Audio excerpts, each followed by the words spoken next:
So are you familiar with the myth of the Fisher King? I'm not. Okay.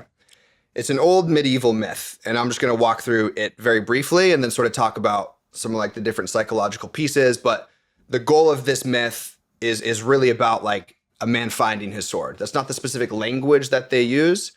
And what it is, the thing that allows man to activate his sword is not what you would expect. So the Fisher King, he's the king of this kingdom, and the stage is set where our king is wounded. In all the stories, our king has a wound to his genitalia, to his generative function. He takes like a tusk or a horn of a bull or some sort of animal to his inner thigh. He's wounded in his ability to generate for his kingdom. So because of that wound, the kingdom is falling apart. There's no harvest, there's no bounty, it's chaos in the kingdom. And so the stage is set, and then we meet our hero. And so very often in these myths, if you look at them through like a Jungian depth psychology lens, the story arc and the resolution of the story is about the psychological development that takes place. The resolution that occurs in the myth is the resolution that occurs in somebody's consciousness. So Parsifal sort of represents our ego in these ways. And our king, who in this story is wounded, our Fisher King, the king represents God, or the self with a capital S would be the language that Jung would use. So Parsifal begins his quest, and he comes upon this river, and he notices that this man he's fishing in this river. And now Parsifal doesn't know that this is our Fisher King, right? They say Fisher King, he spends time on the water. The water is often very symbolic of the unconscious. So that's how we know that this self, this higher being of our king, exists in deeper places of our mind, because he's in water, in the unconscious. Does that make sense? Yeah.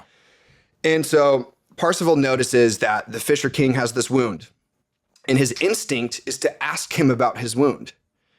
What happened? Tell me about this. Like open up this door into your suffering. But he chooses to suppress it in that moment. And as a result of that, he has to go on this massive quest, right? He rescues fair maidens, and he fights these dragons and meets these sirens along the way. And basically, he has to go and learn his own suffering through these battles, through this conquest. He understands his own pain and his own suffering. And then he comes back to the kingdom. And once again, he comes upon the king, and he's fishing on his boat. And once again, he notices his wound. But this time, because he knows his own suffering, he asks the king about his wound. He uses his empathy, right? Tell me about your wound. I'll tell you about mine. We can meet in this space together.